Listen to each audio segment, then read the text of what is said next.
ഈ കേസ് എങ്ങനെങ്കിലും നമുക്ക് ജയിച്ചേ പറ്റൂ.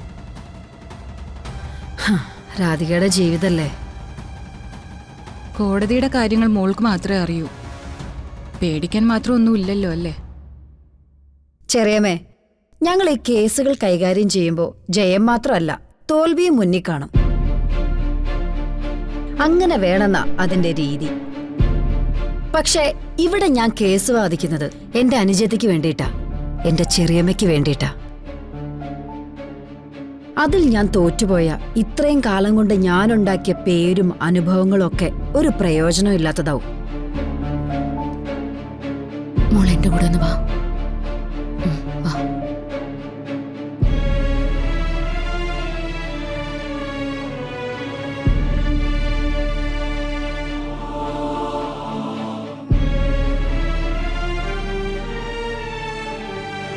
കൃഷ്ണ, എന്റെ രാധിക മോള് അങ്ങ് തീരുമാനിക്കുന്ന വഴിയിലൂടെ എന്റെ മുന്നിലേക്ക് വന്നുകൊണ്ടിരിക്കുക.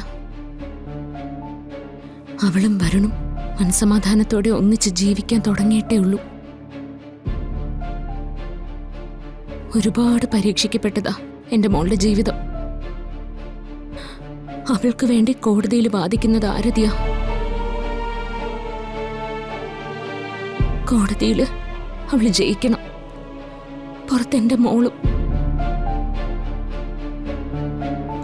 അതല്ല, വീണ്ടും വീണ്ടും അവളെ പരീക്ഷിക്കാനാണ് ഉദ്ദേശമെങ്കിൽ ഞാനിവിടെ ഭഗവാന്റെ മുമ്പിൽ തല തല്ലി ചാവും.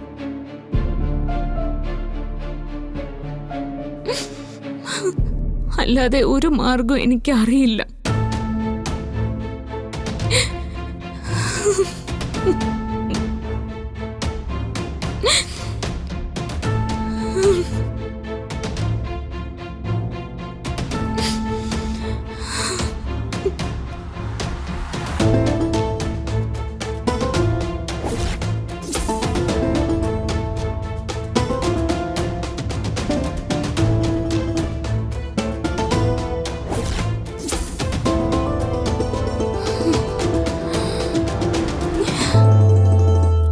കൃഷ്ണ,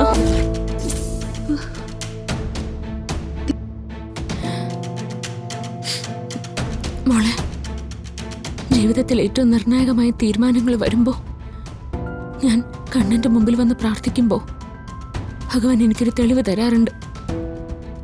ഇതാ തെളിവാ. അതെ മോളെ, ഭഗവാൻ ഇങ്ങനെ തെളിവ് കാണിച്ച ആ അവസരങ്ങളിലൊന്നും ശ്യാമയുടെ ജീവിതത്തിൽ പരാജയം ഉണ്ടായിട്ടില്ല.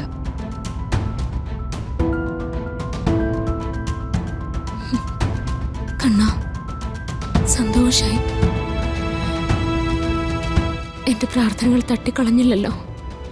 എന്റെ മോളെ കാക്കുമല്ലോ.